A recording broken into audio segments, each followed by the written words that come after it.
এইবাৰ অগপৰ পত্ৰ বোমা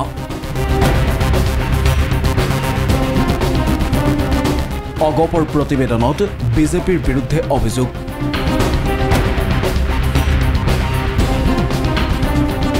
যোৰহাট সমষ্টি কেন্দ্ৰিক অগপৰ প্ৰতিবেদন অগপৰ প্ৰতিবেদনত স্বাক্ষৰ বিধায়ক প্ৰদীপ হাজৰিকা ভৱেন ভৰালীৰ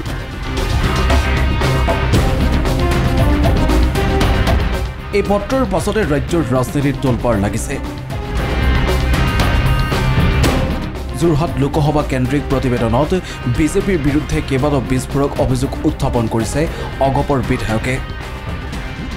প্ৰতিবেদনত তপন গগৈক বিজেপিৰ কাৰ্যকৰ্তাই ভোট নিদিয়া বিজেপিৰ কাৰ্যকৰ্তাই অগপক সহযোগ নকৰা বিজেপিয়ে নিৰ্বাচনৰ পুঁজি সঠিকভাৱে ব্যৱহাৰ নকৰা চাহ বাগিচাত বিজেপিৰ ধন বিতৰণৰ বিস্ফোৰক অভিযোগ অগপৰ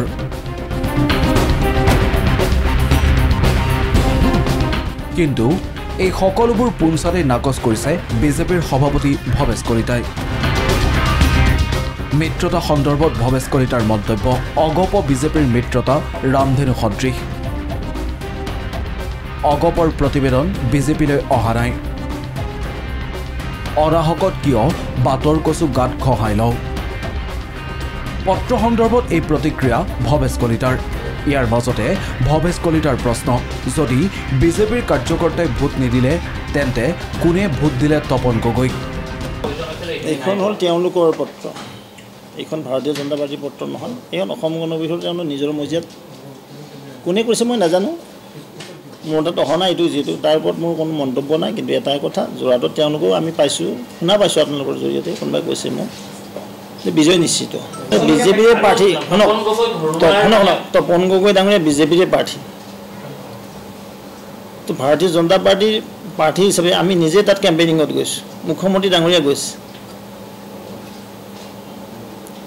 তেনেস্থলত আৰু এইবিলাক অবান্তৰ কথা নাহে বিজেপি ভোট নিলে কোনে ভোট দিলে এইবিলাক আমি দেখিছোঁ মিত্ৰৰ গাহৰা আছে ৰামধেনু সদৃশ মিত্ৰতাৰে আমাৰ দল চলি আছে চাহ বাগিচাৰ ভোটাৰক ধন বিলোৱা সন্দৰ্ভত ভৱেশ কলিতাৰ প্ৰতিক্ৰিয়া বাগিচাৰ ভোট ক্ৰয় কৰাটো অবান্তৰ কথা ভোট ক্ৰয় কৰাৰ সংস্কৃতি বিজেপিত নাই পত্ৰ সন্দৰ্ভত দুই দলৰ মাজত আলোচনা হ'ব এই বুলি মন্তব্য ভৱেশ কলিতাৰ ইলেকশ্যনৰ ধনৰ কথাটো ইয়াত কোৱা নহয় দেই কি ধন আমাৰতো ধন দিয়া নাই দিয়া পইচা কোনে কৈছে পইচা দিয়া ক'ত পইচা দি বিজেপি ভোট লয় নেকি নাজানো এইটো কিন্তু তেওঁলোকে জানিব নিশ্চয় তেওঁলোকৰ নেতাৰ লগতহে আমি আলোচনা কৰিম এই জিলা পৰ্যায়ৰ নেতাৰ লগত আমি আলোচনা নকৰোঁ তেওঁলোকৰ অনাহকত আমি বাটৰ কচু কিয় গাত খুচাই লওঁ ইফালে সমগ্ৰ বিষয়টো সন্দৰ্ভত মুখ্যমন্ত্ৰীৰ ৰাজনৈতিক সচিব পবিত্ৰ মাৰ্ঘেৰিটাৰ মন্তব্য তেনেধৰণৰ কথা এতিয়ালৈকে অগপ নেতৃত্বই আমাক জনোৱা নাই আমাৰ নেতৃত্বৰ লগত যোগাযোগ হোৱা নাই আৰু এই ক্ষেত্ৰত সেই চিঠিখন সঁচাই নোপোৱা সেই বিষয়ে আমি নাজানো এই ক্ষেত্ৰত সন্মানীয় অগপৰ নেতৃবৃন্দক সুধিলে ভাল হ'ব আমি এতিয়া আচলতে কোনোবাই যদি কিবা গণনা কৰিছে এখন সঠিকেই হওক বা বেঠিকেই হওক মূল কথা হ'ল 4 তাৰিখৰ দিনটোৰ বাবে আমি অপেক্ষা কৰি আছোঁ গতিকে এই চিঠিখন কোনে লিখিছে কি কৰিছে আমি নাজানো সেইখনৰ বিষয়ে আমাক জনোৱা হোৱা নাই আমাৰ হাতত পৰাহি নাই আৰু সেইখন সঠিক হয়নে নহয় আমি দলগতভাৱে নাজানো গতিকে আমি মন্তব্য নিদিওঁ